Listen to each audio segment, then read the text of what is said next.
I'm Crystal Washington, technology strategist and futurist. And I'm Karen McCullough, the millennial evangelist who helps you deal with change. And today we want you to rethink it forward. And by rethink it forward, we mean that there are things that have worked for us in the past that won't necessarily work for us in the future. And if we were to be really honest, they're not even always working for us right now. But we're going to get something working for you now because we are going to talk about games. It's Fun Friday. Yes, Fun Friday. And we're going to talk about games you can play online and off. Can I share a few of my favorite ones, Karen, that I've been doing lately? Go for it. Okay. So one of my favorite things to play is there is an app that's called House Party. Now, before downloading any app, make sure that you look at the permissions and the features and decide if it's something that you're willing to agree to. So always read that first. But House Party app, little hand here.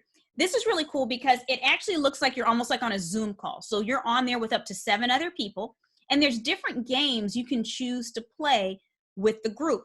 And so, for instance, it has Heads Up. Many people are familiar with that game where you have the little card on your head and people are trying to help you guess what the word is on your head. Well, inside of Heads Up, what happens is, or inside of House Party, I'm sorry, if you choose that game, 7 people will see the word. The one person who's guessing won't see the word, and then you're trying to help that person guess. So you get a chance. That's fun. Yeah, you get a chance to play that game and many other ones. So that's one option. Another thing that's really simple is you can actually play Zoom bingo. Ooh. So you can email out bingo cards to everybody ahead of time or put them with the chat. There's all kinds of ways that you can do it. But bingo is a game that people of all ages can play. You just need one person to be able to draw balls, or actually online there's ways where it can kind of pull up randomized numbers, but it's actually pretty simple to play. One of the last things I would suggest is if we want to play a game with a small child, using FaceTime or a similar application, you can play I Spy. So you just do a room scan where you say, okay, let's scan the room, turn in a circle, and then you can start playing I Spy. When it's their turn, you do the same thing. So it's something fun that they can do, and it's easy. I like that. I'm going to do I Spy with Jack. We play, it's interesting. He wants to always play a game at the end of our teaching sessions when I'm doing that teaching with him. And he asked me if I had dice. And I said, I do, I have a dice. And so we play Candyland. Of course, he has the game out there and we roll the dice and then he moves me. I have no idea where he's moving me because he always wins. But it's a lot of fun. I have to think of things that I can do with, I have 5 grandkids and they're all under the age of 10. So we're really looking for games. So I'm going to try that I Spy. I thought I'd give you some ideas of things that you could play at home when you're going to take a break with the kids, or even if you're just, I have no idea who's in your house right now. It could be all adults. But one of the things I thought would be really good, I love poker. And I don't know if you know this, Crystal, but I'm in 2 different poker groups. And I love it. It helps me think and it lets me read people. And poker's a really great game for me. And I was thinking, wouldn't it be kind of cool to teach the kids blackjack? Because now we've incorporated math right into the cards and they have to get to 21. And I thought that would be kind of fun. And it might be at night we play blackjack. I don't know if that goes along in your family, but it would be something I would love to do. So come on over and play with me after we do social distancing. Another one I love are dominoes. We play dominoes a lot. I've got the grandkids up to down from 7 all the way up to 14 playing dominoes. And we play chicken foot. So chicken foot might be a lot of fun. It sounds. What's chicken foot? It sounds good, right? It's fun. It's where you place the dominoes out and some of the dominoes you place on this side. It looks like a little chicken foot. We'll have to play that when we're not social distancing. Oh, so no chicken was harmed in the making of that game. You know, I'm a vegetarian, so I'm a bleeding heart.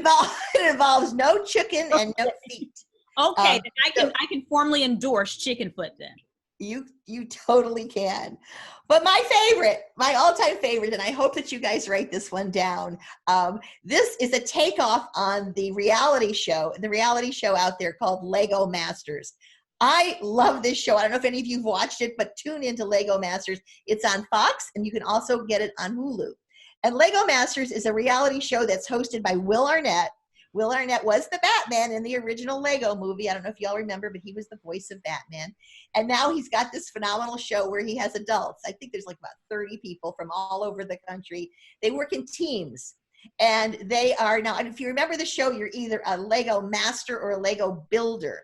The builders like to follow the instructions and they build their little towns according to whatever the recipe is for it. And they keep them, right?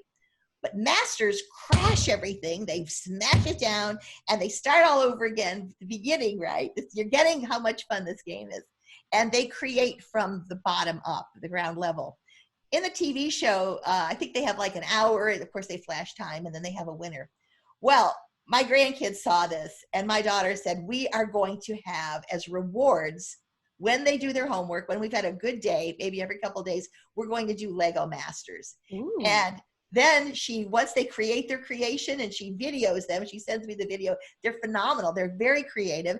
And then guess what they get to do? They either get to keep it like a builder or they get to smash it. And so I watch them smash them every time. It's a lot of fun. Think about it, not just for kids. It'd be a lot of fun for you to play and for me to play too. And I think it would really help the brain cells grow. That sounds like so those are mine. That sounds like fun. Yes.